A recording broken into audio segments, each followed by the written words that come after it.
O Ciência Suja tem o selo da Rádio Guarda-Chuva. Jornalismo para quem gosta de ouvir.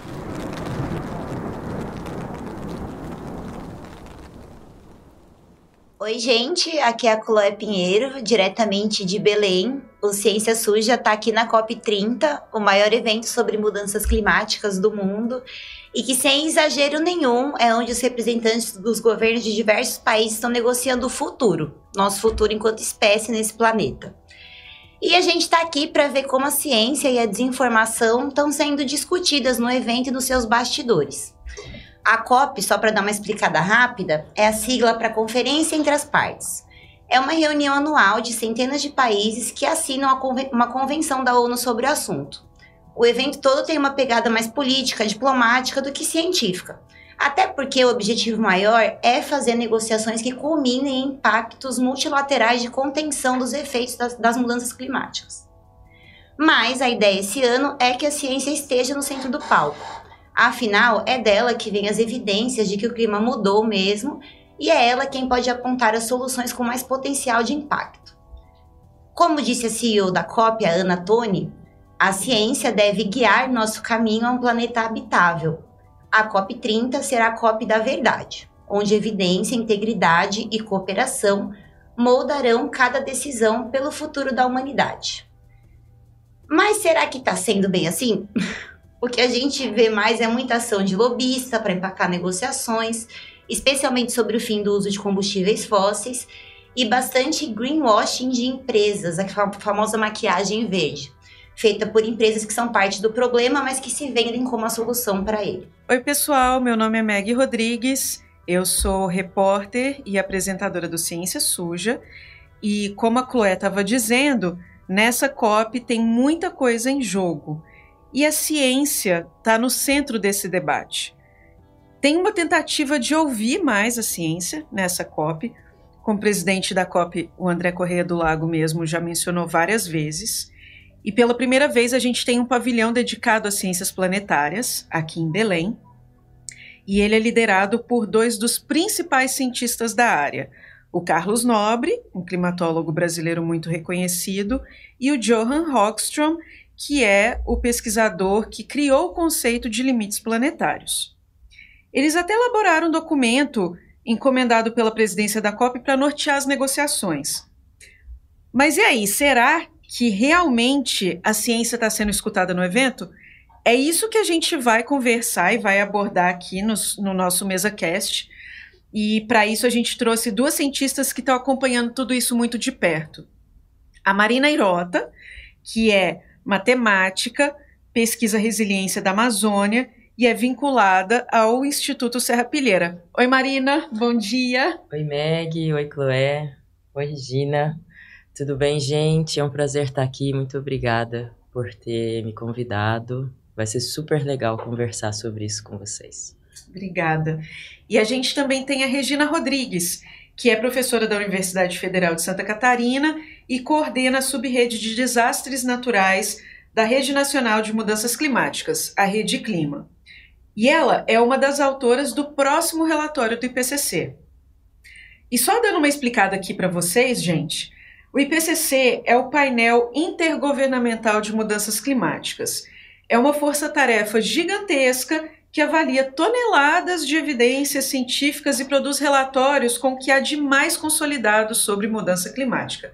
Bom dia, Regina. Bom dia, Chloe. Bom dia, Meg e Marina, né? Agradecer também, né, por estar aqui e espero que a gente tenha uma conversa boa e esclareça vários pontos sobre esse processo tão complexo que é a COP. Bom, para começar, vou fazer uma para vocês duas, para a gente introduzir o assunto. O que vocês viram no geral sobre ciência na COP? Se vocês acham que está fazendo parte das negociações? Como a ciência apareceu no evento?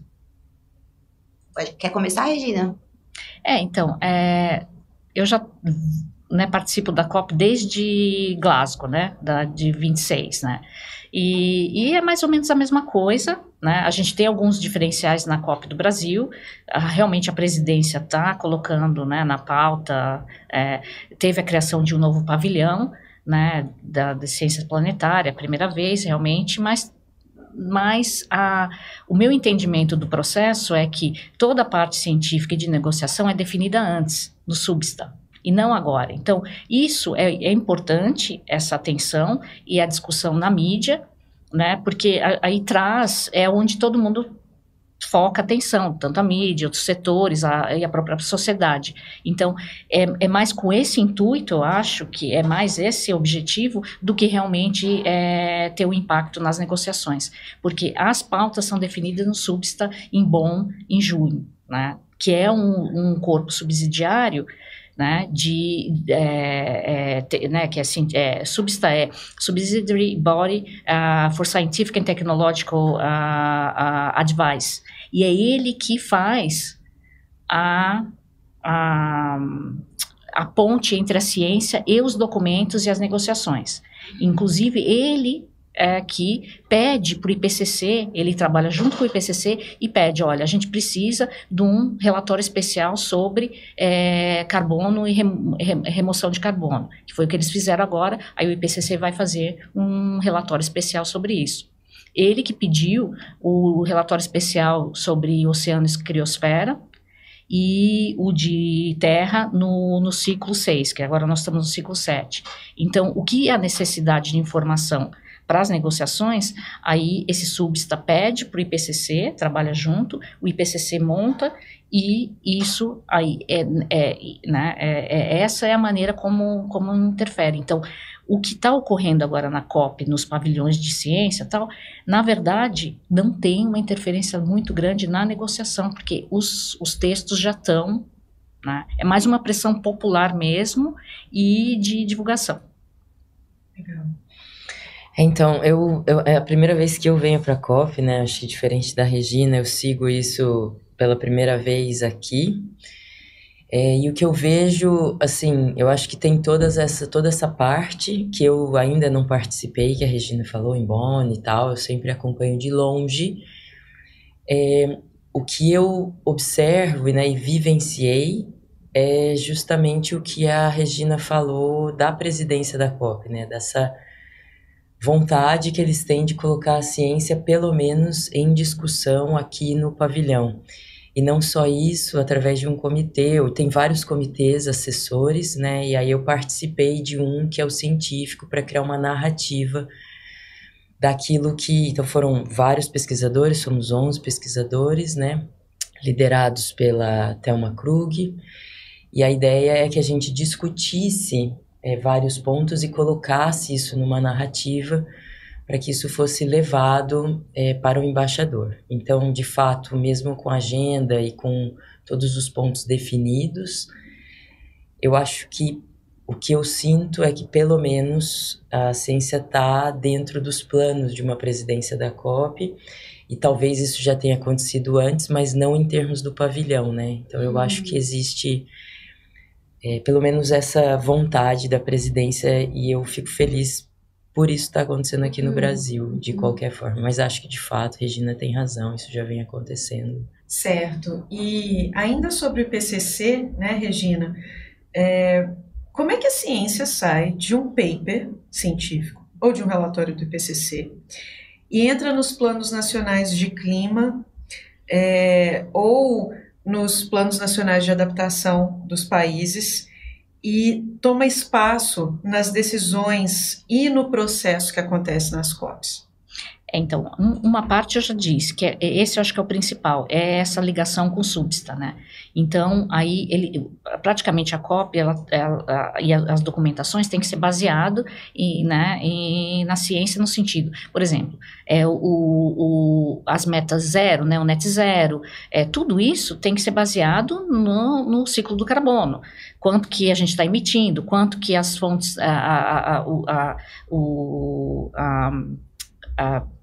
as absorções estão sendo feitos sequestro, tanto natural quanto não natural. Então, porque senão a gente não consegue colocar toda essa legislação que está sendo discutida, né? Então, a ciência que tem que dar esses números, mas também metas de adaptação, quais que são as políticas que funcionam, que não funcionam, o custo.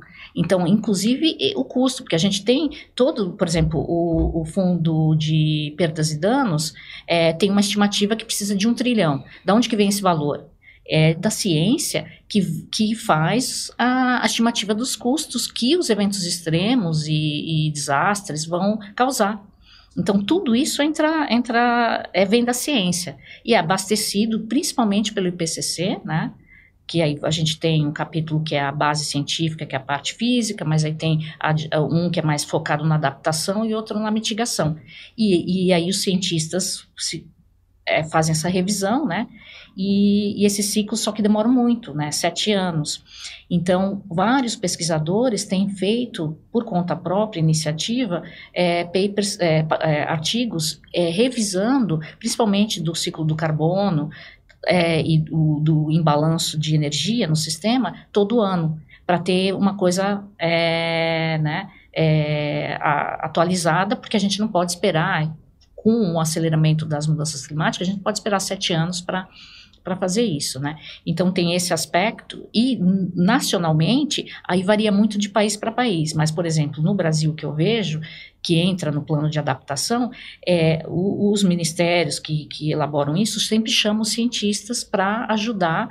Então, por exemplo, a Rede Clima, ela é muito ativa nas comunicações, né, que tem as comunicações nacionais, então eles chamam os pesquisadores para fazer as comunicações, fazer análise, tanto de balanço de carbono. Eu fico sempre apontando aqui para a Marina quando falo de carbono, porque a área dela é super importante, né, nessa conta aí.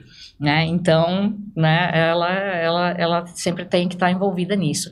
E então a gente participa sim, mas aí não é um mecanismo estruturado, cada país faz de um jeito. O Brasil chama, né, os pesquisadores lá em Brasília, fazem oficinas, tem várias maneiras de como a gente permeia essa informação, né, assiste o governo para ele tomar as decisões. Né? Um disclaimer aqui, narrativa, no caso, não é invenção de uma história, é a organização de fatos e de coisas que a ciência já descobriu de uma forma que seja palatável para a gente poder entender, porque senão vai ficar tudo ali só no clubinho dos cientistas e ninguém vai entender nada. Então, narrativa aqui, no caso, é tradução de fatos, é tradução da ciência, não invenção narrativa, tá? Bom, disclaimer feito. Obrigada, Meg. Só complementando o que a Meg falou, acho que é importante falar isso, porque a gente está vendo uma disputa de narrativas sobre a COP nas redes sociais, né? A gente até falou disso numa pílula. Algumas pessoas têm aproveitado o evento para usar um pouco de negacionismo climático e criar uma narrativa de que a COP não funciona, de que a gente até vai falar disso mais para frente, mas é importante deixar claro isso, que não é desse tipo de narrativa que a gente está falando. Importante. Eu posso adicionar uma coisa? Por favor. Assim, que eu descobri isso um pouco lá fora, porque eu sou uma pesquisadora de ciência dura, como a gente chama, né? E eu não tenho muito conhecimento de ciências políticas, né? E o que eu percebi, principalmente lá fora, é que quando você faz um discurso, um político, né, principalmente no Reino Unido e outros países, né, mas é porque eu tenho mais contato, quando ele faz, quando a rainha fazia lá o discurso, é impressionante que as palavras escolhidas têm um significado muito mais amplo. Então, eu acho que esse conselho que foi criado, que a Marina fez parte, né, consultivo, e a presidência ter isso, e ter encomendado, vamos dizer, e eu acho que tem esse poder político que, às vezes, para a gente passa desapercebido como uma coisa que não tem importância. Mas, politicamente, isso é um statement. E se ele não vai entrar, como eu disse, não vai, os documentos já estão feitos, né, o SUB está lá, mas é um recado que a presidência passa de que, entende, isso tem a importância. Eu tinha dificuldade de entender isso, sabe? Eu confesso, eu achava... palavras, né? Palavras são palavras, né? Porque a gente tem uma coisa de ação mesmo e achar que é muito blá, blá, blá, mas dentro do processo político, ele existe e tem que ter uma narrativa, né? E nesse conceito que você acabou de explicar. E tinha isso mesmo, era palavra por palavra. Inclusive, nas discussões com a Natone, com o embaixador André, a gente trabalhava nessa narrativa. O que a gente pode colocar, de que jeito e o que não, sabe? Mas tá faltando isso, mas tem isso aqui que não dá para ser colocado. Então, de fato, teve muito, complementando, né? Acho que, lembrando aqui, teve muito essa... Porque você tem que antecipar, desculpa te... Você tem que antecipar também já uma contra, a reação e ter cuidado já para não, por exemplo, até você fez isso agora, narrativa. Então a gente já está antecipando uma falta de interpretação e já está explicando, por exemplo. Isso é uma coisa muito interessante, porque para vocês que são cientistas de ciências duras, vocês são muito criteriosos e muito cuidadosos na terminologia que vocês colocam nos artigos, e a gente, né, quando a gente precisa escrever sobre isso, é uma dificuldade, porque às vezes a gente quer colocar um termo para substituir o outro numa matéria, e aí às vezes tem cientista muito preciosista que fala, mas isso aqui não é preciso o suficiente. Não, mas aí você está usando esse termo que quer dizer uma coisa, mas não é exatamente o que eu quero dizer. Então é legal porque no processo diplomático vocês veem como é que é esse processo do outro lado, né? Porque vocês têm certos critérios e o cuidado... Tem uma vivência do que é ser jornalista. Pois é, da dificuldade que é, porque para vocês colocam o termo lá, sei lá, radiação forçante radiativa, por exemplo. Esse é o pior termo. Não, é horroroso. Para nós é o mais importante quase, né, gente? Forçante radiativa, e aí você não pode colocar que é X ou Y, não, é forçante radiativa, então... olhando pela diplomacia é diferente, né? Não, e muito mais se você vê, porque o substa foi já, né, esses corpos subsidiários, que tem o substa e tem o de implementação, né? E já teve os textos já foram aprovados. E eles retiraram várias coisas do IPCC, inclusive. Eles deram uma amenizada, mas quando eu leio, eu falo, não, tá lá, porque pra gente tem tudo. Noted é bem diferente de welcome. Então, we welcome a ciência do IPCC. É diferente de we noted, entendeu? Então, é um negócio surreal, para mim. Não, e eu acho que eu posso só contar uma coisa que aconteceu, uma coisa que aconteceu lá no pavilhão. Porque o pavilhão até agora soltou 2 statements, né? 2 declarações que a ciência está falando. Então, a ideia é sempre reforçar a mensagem, 1 ou 2 mensagens, porque isso é uma coisa que em termos de comunicação é muito importante, não adianta ter 150 mensagens, que elas ficam muito difusas, fragmentadas, mas foi muito interessante, porque eu acompanhei de perto a escrita dessas declarações, e a gente ficava, sabe, em grupo de WhatsApp, né, aquela coisa, assim, sabe, aquela coisa assim, corrigindo os negócios, porque tinha que ser muito rápido. E aí não colocaram nem no Google Docs, só depois, porque estava muito intenso. Mas essa coisa do que você falou, né, preciosista, né, do como as pessoas ou cientistas que trabalham com ciências mais duras consideram isso informações acuradas e precisas, né? O precisismo, que a gente fala, não sei se existe essa palavra. Boa! Não, preciosismo, sabe? Mas essa coisa de ser preciso. Então, tinha lá uma linha escrita assim... que a gente pode, depois de um e-mail, cruzar pontos de não retornos que vão, vamos dizer, atrapalhar, né, a estabilidade do planeta, vão desafiar, vão ameaçar, e a gente vai ter como consequência também muitos extremos do clima, ponto. E aí uma cientista, né, falou assim... Não, a gente precisa dizer o que é extremos. E a gente tem que tirar os pontos de não retorno. E ela falou isso para as pessoas que são do ponto de não retorno. Eu, por exemplo, trabalho com isso, mas eu não teria problema nenhum em tirar, né? Se isso deixasse mais claro para as pessoas que o que ia acontecer. Porque, de fato, o ponto de não retorno é uma coisa meio abstrata, né? Então, ficou uma coisa assim, ó, vai, não vai, o pessoal da comunicação, vai, não vai, não vai. Mas já tá aqui, já tá escrito extremos. Por que a gente precisa ter outro parágrafo sobre o que são extremos, sabe assim? Então, eu acho que isso é uma coisa importante, né? Tem uma inércia, mas essa inércia é importante para quando você tá num grupo de trabalho, você trabalhar um pouco o seu desapego e um pouco a sua capacidade de entender o que é melhor, na verdade, para o grupo, né?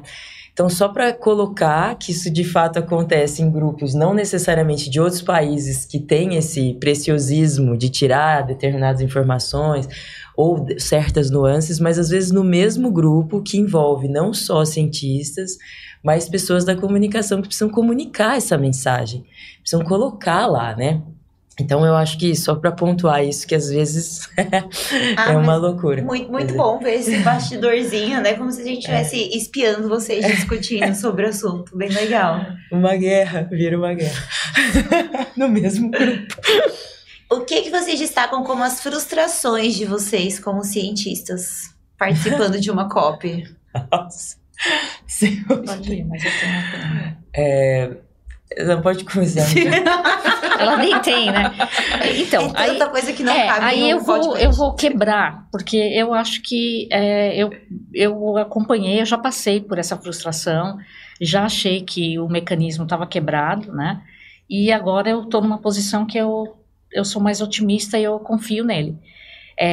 Então, assim,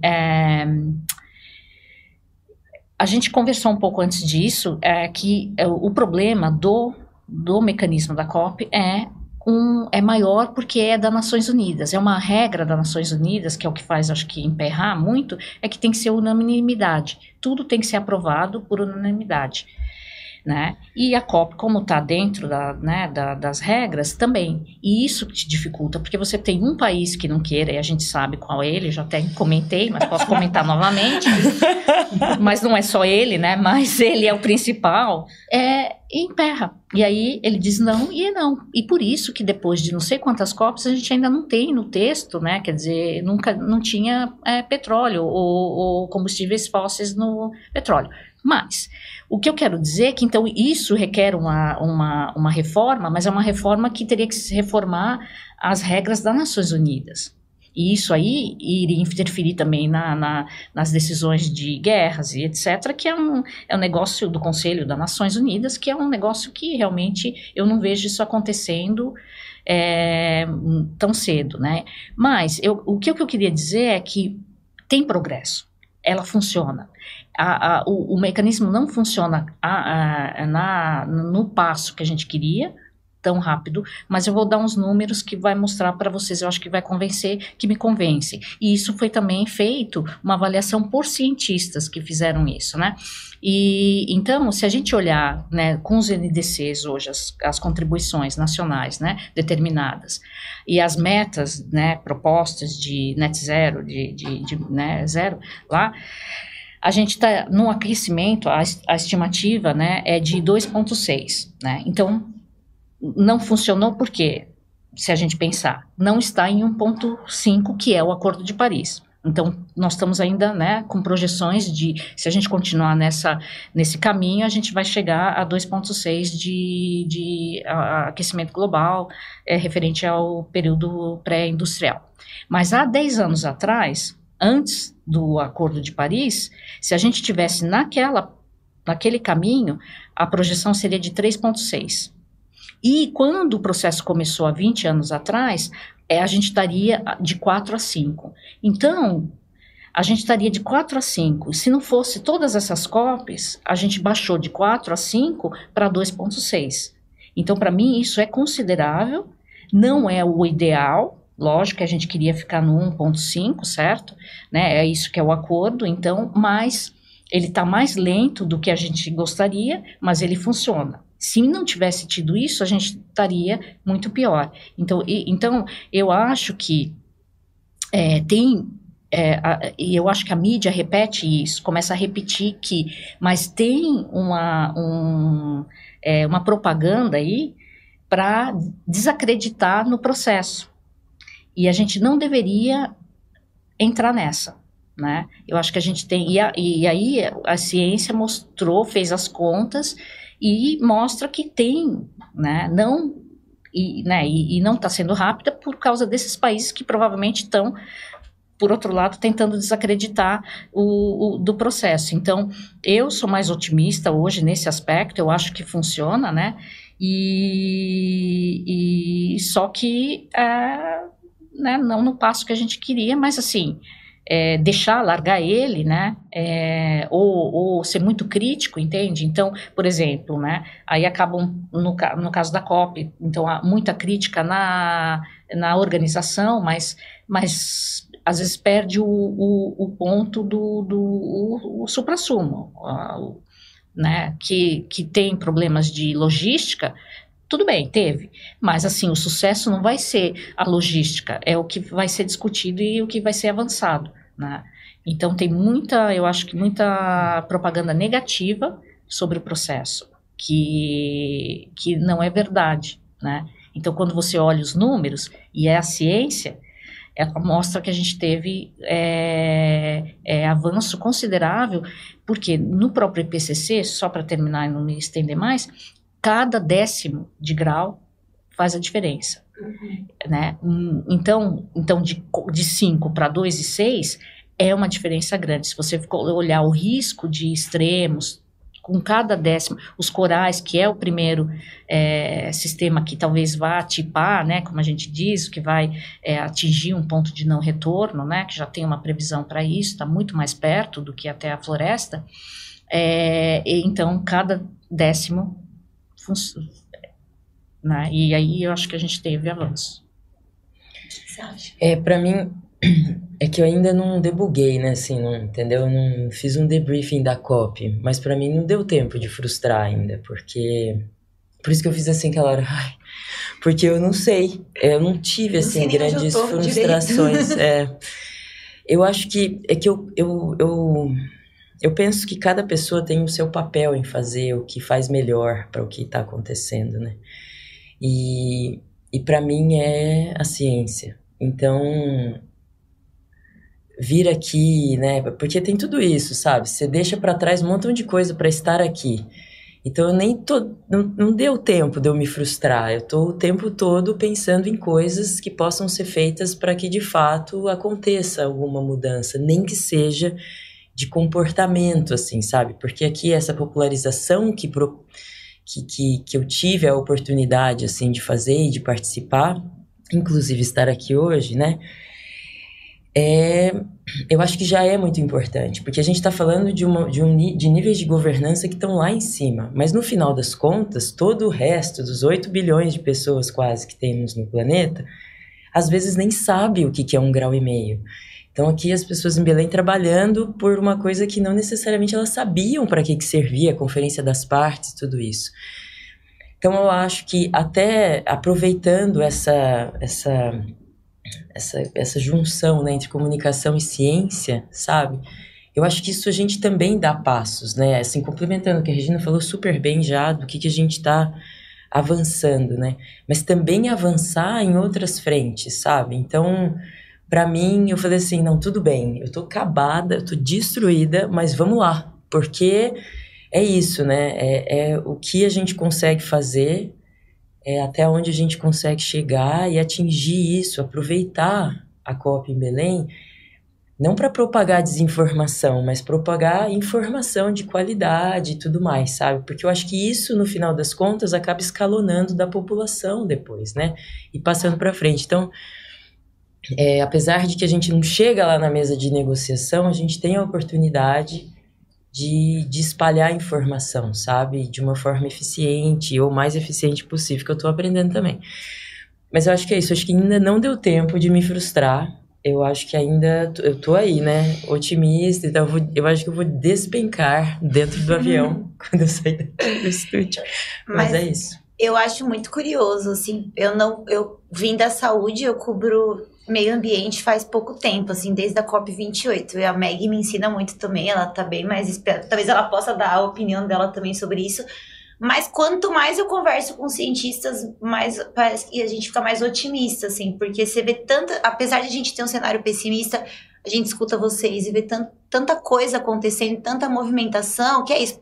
Meu, a gente pode estar ferrado, mas a gente não vai entregar os pontos, e a gente tem, e eu acho que talvez o pessoal das ciências mais duras tem uma visão até um pouco mais otimista por estar vendo qual é o mecanismo, o que precisa ser feito para resolver, enquanto o pessoal às vezes das ciências sociais, políticas, já tem uma visão às vezes mais pessimista por ver as negociações ali, né, por focar mais nisso. Então é muito interessante sempre conversar com vocês e ter uma visão, é isso, a ciência já sabe o que fazer, né, tem todo o caminho ali, a hora que fala vamos, tá feito.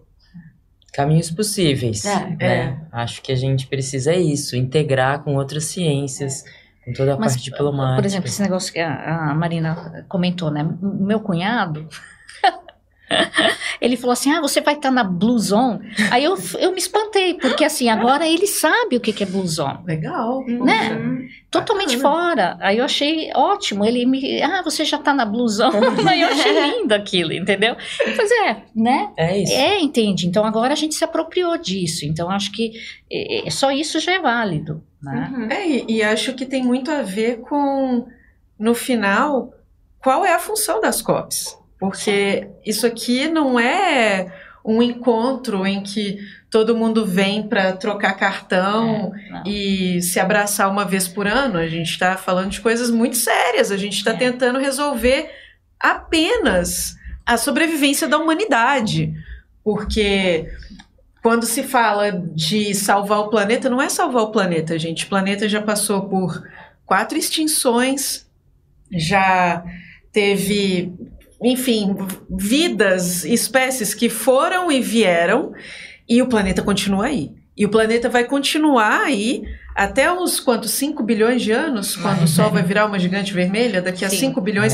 O planeta vai ficar por mais 5 bilhões de anos, com ou sem o ser humano, o planeta está de boa. O planeta tem uma resiliência que a gente não tem a menor ideia. Já a espécie humana, se a gente... quiser permanecer no planeta por mais um tempinho, aí a gente vai precisar prestar atenção no que está sendo discutido aqui nas COPs e cobrar, principalmente, cobrar os políticos e cobrar as autoridades e cobrar as empresas para que coloquem a vida humana e a vida dos sistemas dos quais a gente depende acima do lucro. Eu sei que eu estou falando um negócio aqui meio, né? Mas é porque é isso, a gente está falando da vida humana, não é o planeta. O planeta não precisa da gente, é a gente que precisa do planeta. O planeta está de boa. Né? Assim, e para continuar, que eu falei dos avanços na mitigação, nessa aquecimento, mas também na tecnologia, porque esse processo também inclui as políticas e o que precisava para fazer a tecnologia. O avanço que a gente teve recentemente nas tecnologias verdes e no desenvolvimento, que dá para fazer. Então, isso, o custo de elétrico, eólico, solar, caiu muito e está abaixo já de prospecção de petróleo. Petróleo só consegue continuar porque tem muito subsídio, né? Então, assim, isso era uma coisa que nem eu acreditava e se concretizou, e muito por causa da China, mas...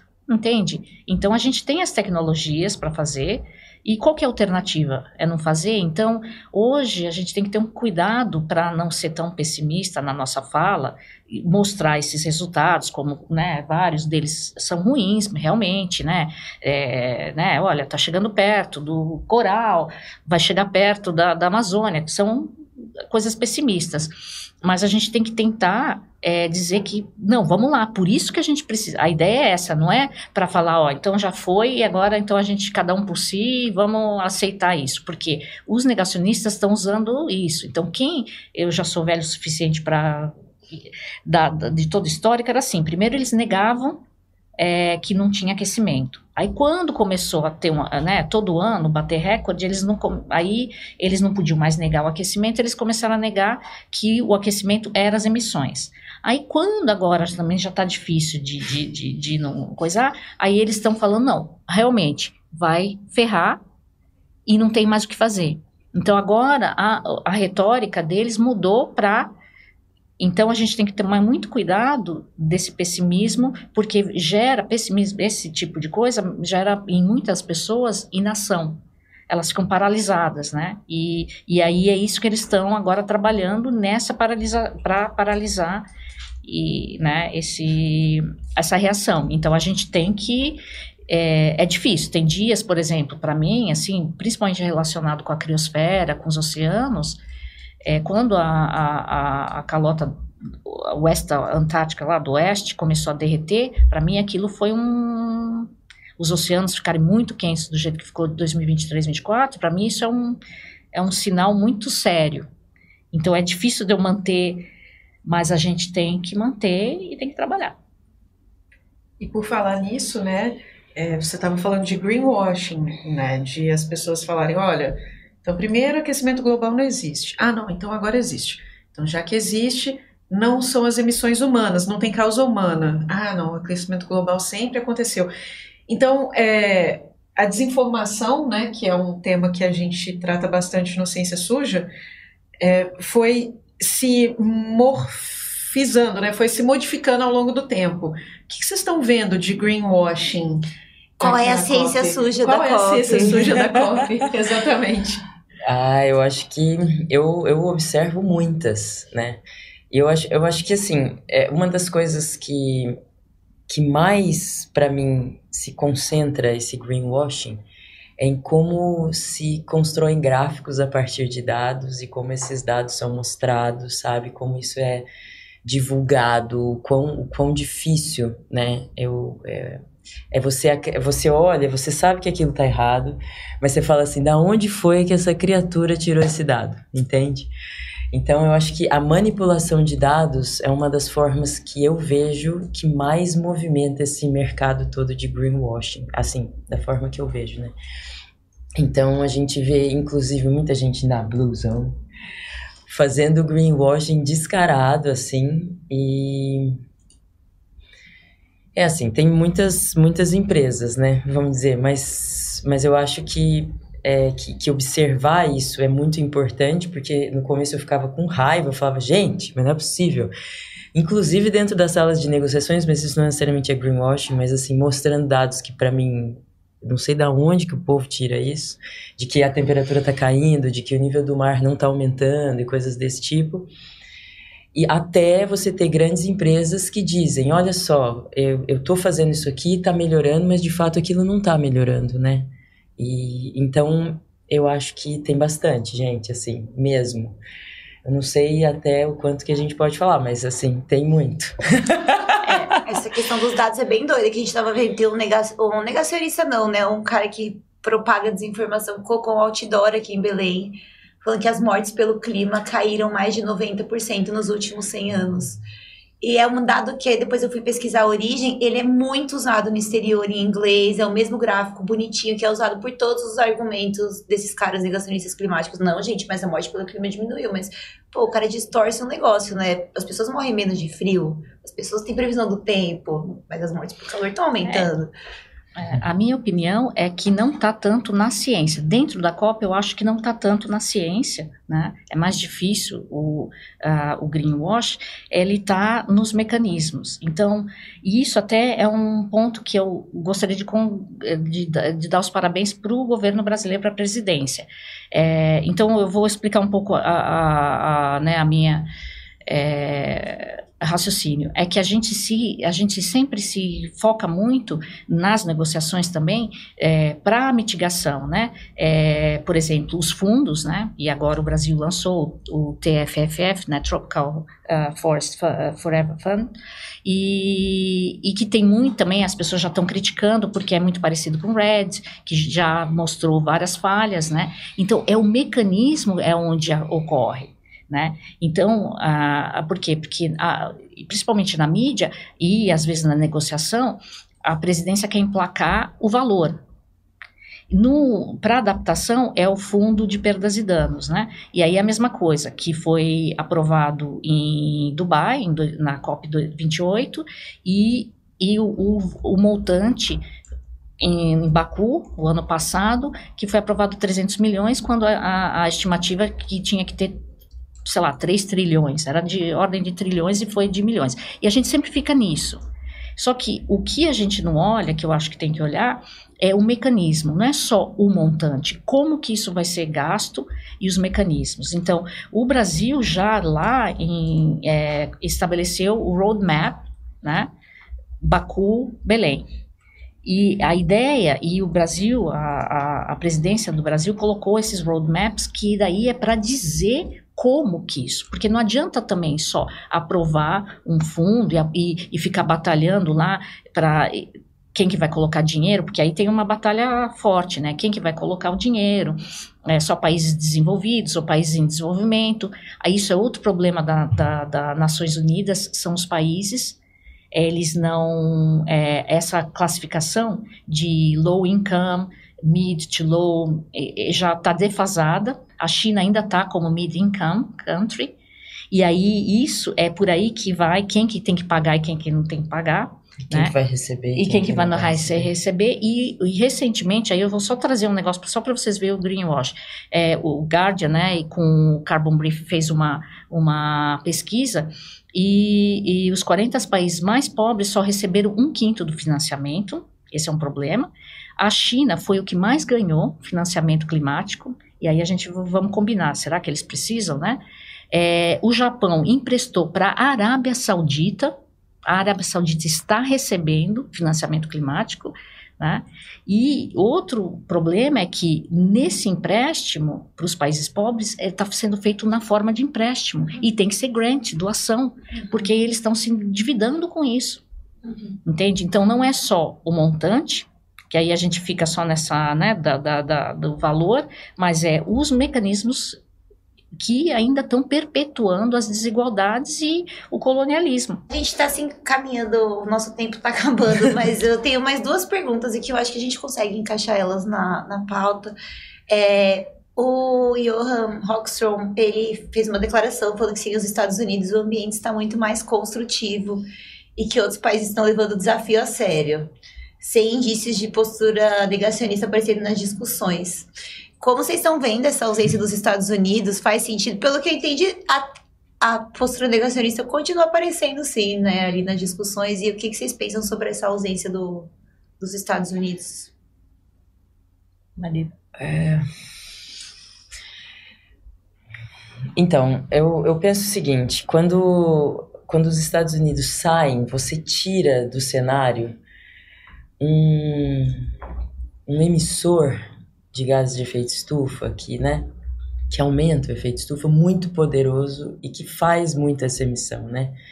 Então, assim, que ele está lá em cima nas emissões. Então, de fato, para mim isso é uma falta muito importante, porque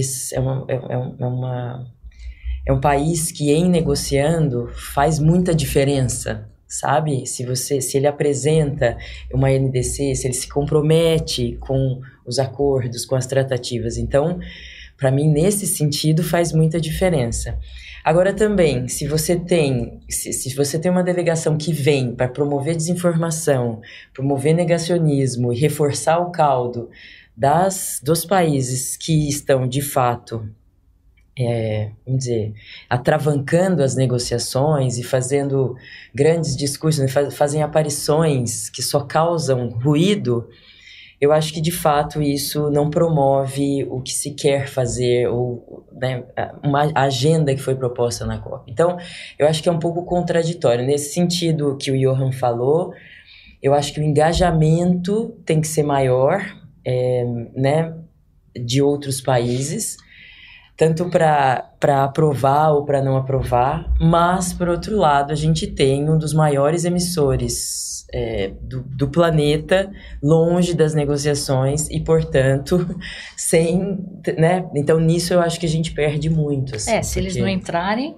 não tem como fechar. Exatamente. Eles não têm vai, que estar, né? Inclusive em termos de tecnologia, Sim. Em termos do que já foi feito, em termos de dados, né? Porque os Estados Unidos estão aí, tá caindo tudo, não tem dado, né?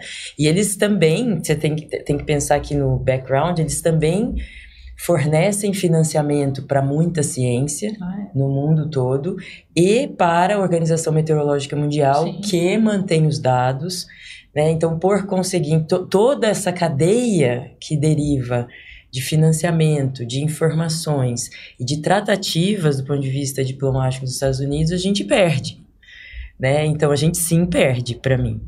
A gente talvez ganhe em menos desinformação, em menos atravancar, mas nesse ainda, momento que é com administração negacionista, né? Mas vamos ver. Então eu ainda não sei nessa balança se eu tô totalmente com o Rockstrom ou não. Eu acho que a gente ganha, assim, mas...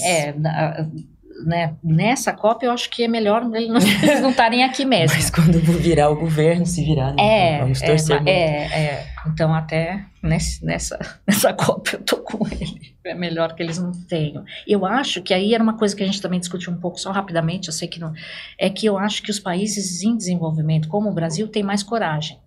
Eu estava analisando o G20, porque eu participei de umas discussões para colocar os oceanos nos NDCs, né? E começou com a presidência do G20 no Brasil. Do Brasil ano passado. E aí a gente fez um apanhado dos documentos, então tinha sido o Japão, depois tinha sido o Reino Unido, e o que saiu dos textos dele era muito 0 a 0, vamos dizer assim, sabe? Eu não tenho nem outra expressão. Aí veio Indonésia e Índia, não sei se eu não lembro agora que sequência. E aí você vê muito mais robusto, vindo coisas da Indonésia, coisas da Índia e o Brasil. Muito mais... A gente tem ambiciosos, né? Sabe, sem medo, porque a impressão que me dá é que os países desenvolvidos G7, né, eles sempre estão mais ou menos alinhados e com muito medo e eles que teoricamente que estão mandando, né, que sempre mandaram no mundo, deveriam ser os que tivessem iniciativa, mesmo sabendo que dentro do país ali a opinião é a favor né, de mover o processo de mudanças climáticas para evitar o pior. Mas eles não têm politicamente, sabe? Então, no fim, é bom quando a COP vem eu acho que daí a gente consegue puxar a presidência aqui do Brasil, eu acho que está puxando várias frentes. Bom, gente, a última pergunta, então, está muito em alta a discussão sobre os pontos de não retorno. Primeiro, como comunicar isso para as pessoas e como esse conhecimento ainda está sendo construído. Como você falou, é um conceito muito abstrato, né? Então, eu queria que vocês explicassem para a gente qual é o nosso estado de conhecimento atual sobre esses pontos de não retorno, especialmente da Amazônia e dos corais, que a Regina comentou, e que são as especialidades de vocês duas, e como a gente comunica sobre esse assunto, né? Porque acho que tem ultrapassamos o ponto de não retorno e agora o que vai acontecer? Acabou tudo. Como a gente lida com essa informação, né? Eu posso começar. Então, o que eu percebo, assim, né, se a gente pensar na ciência que a gente tem hoje, a gente tem grandes conjuntos de informações sobre diferentes sistemas, tá? Então, tem um corpo de cientistas que trabalham muito com modelos. Então, para responder sua pergunta, Chloé, de o que a gente já sabe, né? E um corpo de cientistas que trabalham com modelos, e a gente tem um corpo de cientistas que trabalham com dados, que vão lá, medem e tal. Então, as conclusões, especialmente para a Amazônia, eu vou falar, mas eu penso que isso também acontece nos oceanos, não só para corais, mas para circulação meridional do Atlântico, que eu acho que a Regina ainda é mais especialista nisso, que tem uma coisa menos consensual do que tem para os corais, por exemplo, e do que tem para a Amazônia. É que o que acontece é que quem está lá medindo no campo está vendo o que está acontecendo de fato, as mudanças que já estão acontecendo sem as projeções, sem as previsões do futuro. E quem trabalha com o modelo quer muito ver o que vai acontecer no futuro. Então, com um cenário de mudança climática que tem uma incerteza associada muito grande, tudo tem um nível de incerteza. Mas as opiniões divergem quando você está vendo na prática e quando você está vendo dentro do computador. Então, eu acho que isso é muito importante. E a falta de consenso, para mim, vem de como as pessoas, ou cientistas, de como os cientistas, eles testam a hipótese do ponto de não retorno de diferentes sistemas, tá? Então, eu acho que é muito isso. Para a Amazônia especificamente, o que a gente tem é que partes da Amazônia estão dando indícios. Então, isso é o que já está acontecendo, isso não é no futuro. No futuro tem um monte de projeção, que 70% da Amazônia pode desaparecer com as mudanças climáticas, especialmente com o secamento, né, com menos água disponível, com uma estação seca mais prolongada, com aumento de temperatura. E se você junta isso, né, com a parte de mudança de uso da terra, você acelera o processo. Então, é mudança climática por cima e mudança de uso da terra por baixo. Isso tudo diminuindo um limiar, que seria um ponto de não retorno climático, de aumento de 2 graus, começando em 2 graus, e diminuindo em direção a 1,5 por causa da mudança do uso da terra. Então, você está perturbando o sistema, né? Então, acho que isso é a primeira parte. Se a gente pensa em como comunicar isso, né? Como que eu falo assim, como que eu comunico isso com uma coisa tão abstrata? Eu sempre uso a analogia do corpo humano, que por si só também é um sistema complexo, que está sujeito a pontos de não retorno. Se a gente pensar na temperatura do nosso corpo, 36,5, 37 graus, se a gente aumentar 1,5 grau, né, que é o Acordo de Paris, a gente vai para 38,5. E 38,5 é febre. Para uma mãe, aí entra o que a Regina falou, cada 10º de grau é um desespero completo. Você fica torcendo para diminuir 0,1, 0,1, 0,1, 0,1. Então, quando a gente pensa nisso, a gente pensa no nosso corpo, respondendo através da temperatura, mas a gente tem vários órgãos, vários subsistemas. Então, a gente tem pele, a gente tem os olhos, a gente tem o fígado, o estômago, todos eles fazem parte de um grande complexo que é o nosso corpo. E cada uma das pessoas tem uma temperatura do corpo e tem uma reação a essa febre. Então, assim é em todos os subsistemas do sistema terrestre e no próprio sistema terrestre. A Amazônia, portanto, se a gente pensar em diferentes lugares da Amazônia, a gente tem diferentes florestas e diferentes perturbações. Tem lugares que tem mais desmatamento, lugares com mais degradação, lugares que o clima está mudando mais e está afetando mais. Então, é como se a gente tivesse que juntar umas peças assim, entende? E cada uma dessas regiões da Amazônia vai responder de um jeito diferente. Então, a gente tem uma resposta heterogênea e, portanto, processos que acontecem de forma assíncrona. Então, não é uma coisa, para mim, para comunicar é muito isso, né? O ponto de não retorno da Amazônia é 1, e aí atingimos o ponto, passamos de 2 graus, acabou a Amazônia. É um processo, tá? E é um processo que está acontecendo muito no sudeste da Amazônia, então o que a gente sabe mais é que o sudeste está com muitas mudanças e que, de fato, está respondendo mais devagar, né? Isso é um sinal de que está perdendo resiliência e, portanto, pode estar mais próximo. Esse é o máximo que a gente pode dizer nesse momento e dar números para isso. Não... Quando que vai chegar isso? 2050, 2030? Isso é muito difícil de dizer ainda. O que a gente consegue dizer é que está dando sinais e que esses sinais mostram o quão mais vulnerável essa região sudeste da Amazônia está, que pega ali a parte do Mato Grosso, do norte do Mato Grosso e tal. As outras regiões ainda estão respondendo de uma forma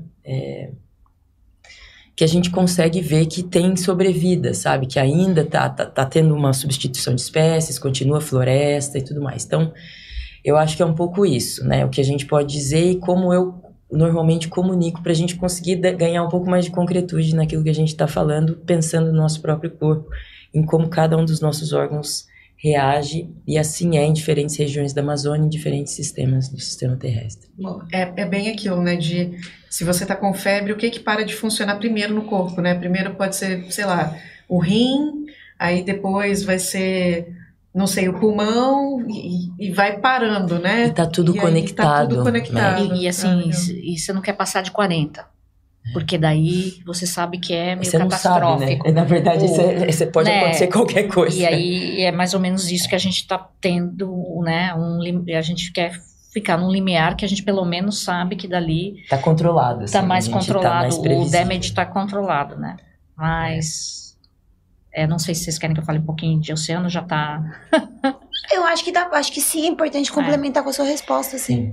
Então, e aí, o que eu quero dizer do aspecto, eu acho que não reexplicar, porque a Marina já fez um trabalho excelente. Deixa eu só fazer uma breve explicação para o ouvinte, e obrigada quem ouviu até agora, mas... Para explicar que os oceanos recentemente foi noticiado que foi o primeiro ponto de não retorno climático ultrapassado, né, que foi a morte. Então, acho que é bom dar uma... os corais, né? Isso. Então, são os sistemas específicos, os recifes de corais nos oceanos. Eles são muito delicados e sofrem muito com o aquecimento dos oceanos, né? E acidificação também, que o CO2, o oceano, ele absorve, né, o 90% do calor acumulado, né, das mudanças climáticas antropogênicas e de 1/4 a 1/3 do CO2. E isso, indo para o oceano, os oceanos estão esquentando, ficando mais ácido, e isso tem um efeito muito negativo nos ecossistemas marinhos, principalmente nos corais, que vocês já devem ter ouvido falar desse branqueamento aí, que ele perde os organismos, né, simbióticos e branqueiam, né, com essa aparência branca que, se não se recupera, pode levar à mortalidade. E esses ambientes são muito importantes ecologicamente nos oceanos, porque eles são ricos, berçários, etc. E uma coisa que ninguém percebe é que nos oceanos é um ecossistema muito mais frágil do que, vamos dizer, a Amazônia, ou uma floresta. Por quê? Todos os animais, a maior parte dos organismos no oceano, né, marinhos, eles são de sangue frio, que a gente chama, ou seja, não tem regulação térmica. Então, eles têm que estar num ideal ali. Se o ambiente mudar de temperatura, eles não têm como autorregular, né? Não tem processos como a gente na febre de autorregulação, suar, não sei o que, né, tal. Então, eles são muito mais vulneráveis à mudança e eles não têm uma locomoção que a gente pensa, o peixe tá muito quente aqui, ele vai fugir para lá. Já tem estudos que mostram que, comparado com ecossistemas terrestres, os ecossistemas terrestres, no histórico da Terra, de evolução, eles conseguem migrar muito melhor para se adaptar do que no oceano. Então, e o coral, ele é perene, ele também não se mexe, né? Então, por isso que a gente está muito mais perto, e o fato de o oceano absorver a maior parte do calor. E isso está muito relacionado com o que a Marina também já mencionou, desse overshoot, né? Quanto que vai passar? Esse quanto que vai passar está muito relacionado aos oceanos, porque a maior parte do calor está absorvido por ele, e ele está armazenando isso. E quando a gente abaixar a temperatura da atmosfera, ele vai devolver, e já uma quantidade muito grande se acumulou. E por isso que a gente já sabe que vai ter né, que mesmo que a gente zere hoje as emissões, vai passar de 1,5 e é muito relacionado aos oceanos, né? E já com o ecossistema já em perigo e é um caminhão, é você pensar na inércia de um caminhão, você parar um carro pequeno e parar um caminhão grande. O oceano, para parar essa inércia, não vai ser fácil. Então, é quase que dado como certo que os corais vão sofrer quase 90% de extinção, né? Assim, de colapso. E uma pauta que a gente sente que realmente não é o foco das discussões dos oceanos, mas deveria ser, né? Bom, gente, agora realmente deu o nosso tempo. Desculpa por alugar tanto vocês. Obrigada. Prazer. Foi realmente muito bom pra gente, muito esclarecedor. É um prazer e uma honra estar com vocês duas. Obrigada pela participação. Bom, esse MesaCast foi apresentado por mim, Chloé Pinheiro. E por mim, Meg Rodrigues. A produção é minha, da Meg e do Pedro Belo, que está aqui atrás das câmeras com a gente em Belém.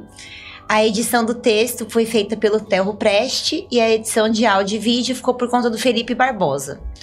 A gente gravou no Estúdio Santos de Casa, em Belém, no Pará, durante a COP. Obrigada, pessoal. O Ciência Suja tem o apoio do Instituto Serra Pilheira, mas você também pode se tornar um apoiador do Ciência Suja. Para isso, você pode acessar o site cienciasuja.com.br. Lá você também vê nossos roteiros, materiais complementares e conhece um pouco mais sobre o projeto. E quem apoia a gente também tem direito a alguns mimos, como o sorteio de livros que a gente recebe aqui. A gente vai sortear o que veio diretamente daqui da COP, fresquinho, até a última gota, que fala sobre a exploração de petróleo e seus impactos, especialmente na Amazônia, um tema que está bem alto aqui. Então é isso, gente. Obrigada e fiquem ligados nos conteúdos que ainda vão sair sobre a COP nos próximos meses.